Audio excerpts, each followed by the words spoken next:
All right, we are ready for finishing up our optical illusion art. So I have my dried awesome cardboard piece here, and what I'm going to do is I'm going to start with a thumbtack, and I am going to poke a hole, so my thumbtack has gone through that cardboard, into all 16 pieces. As you can see, when I'm doing this, I'm holding my cardboard up so I don't poke into the table, and I'm also making sure that my fingers are not close to where I'm poking. So I'm holding it on one end, poking on the other. This is just going to help us be able to get our needle through those holes. Alright, and I'm back to the beginning. So can't really even tell that anything is different at this point. When you are finished with your thumbtack, bring it right back up to Mrs. Cleary's table so that nobody gets poked. Now I am ready for my needle, and I am going to start with a piece of string that is about 1 arm length long. So I have that cut and I have my needle ready. So I need to get this string through the eye of the needle. Not too difficult today because the string is so thin. So I'm going to pull so I have a little tail, and I am going to just loosely knot this string onto my needle. So to do that, it's like a shoe tying knot. I crisscross, I bring my end through that loop, and I pull. So I didn't double knot. It's going to come off fairly easily, but it will help me with my stitching. So at this point, I am going to try the rotating squares. This spectrum is what I did on my example. So as you can see in the spectrum, I started on one knot, or one notch, and I took that red and I went to every hole that I could. When I finished, I went across and I did the yellow, and the yellow went to every hole. And then I did the pink and it went to every hole in the blue. With the spectrum, you could just do one color that radiates to every notch, or you could do it multiple times like I did. The radiating lines just means you're not going to every single hole. If you look, the purple only went to 5 notches, and then I switched to a different color. So that's the difference between these two. They do have different looks. But I'm going to go ahead and start with that square. So my rotating square sheet, I have a nice example of how I'm going to do this. I want to think about this cardboard like a pool. I'm in the water and I'm never going to go out. So I'll show you what that means. I'm going to pick a hole, and I'm going to go and poke my needle through that hole as if I'm coming up from under the water. And my needle goes and pulls all the way through until I have a short little tail left.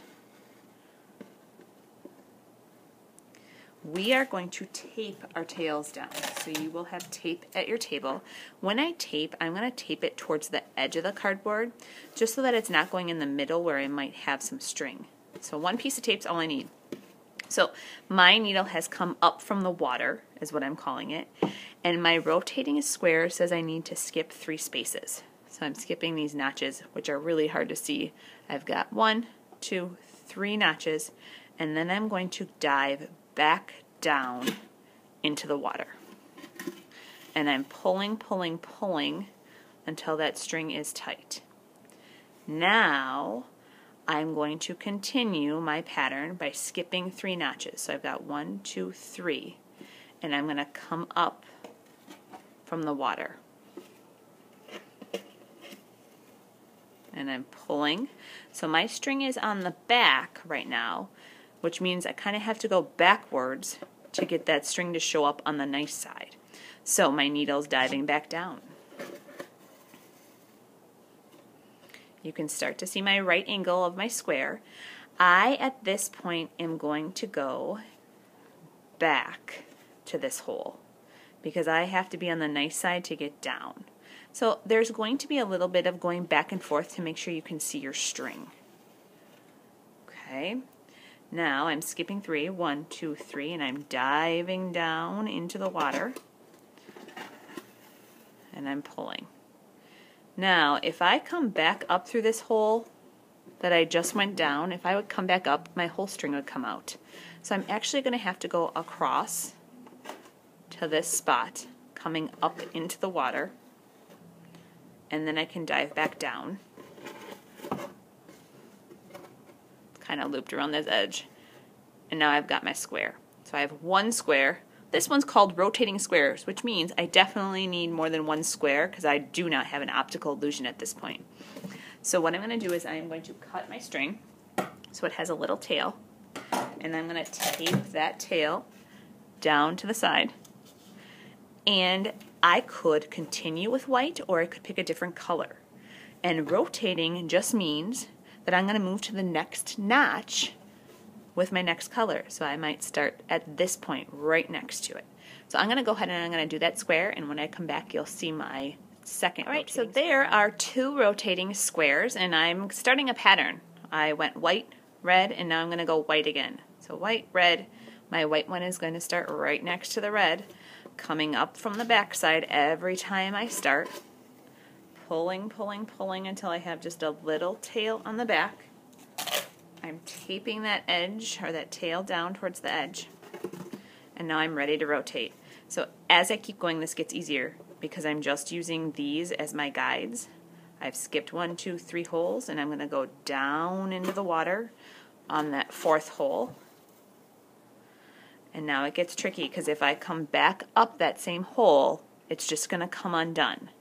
So I've got to do some backtracking. I'm going to come next to the red, pulling my needle, and then I can backtrack this way so my string is on the front.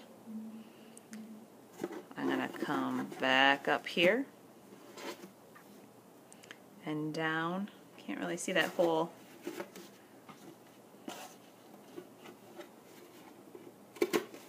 Down into the water. Back up, back down. So now I'm really starting to see those rotating squares. I am going to go ahead and maybe do one more, and when I come back you will start to see my optical illusion. I'm going to cut this off and tape it. 4 was my lucky number with the rotating squares. I used 4 different yarns or strings, and I got through every single hole on the board, and it really created a nice optical illusion. So I am finished. And when I'm finished, I'm just going to trim that string, tape that last edge. So the back is definitely not our pretty part of this project, but the front looks pretty awesome. So I'm finished. I am going to find my name tag if it's not already on my project, and I'm going to glue it in the bottom corner. And just to be safe, we'll put these in the red drying rack when we're finished.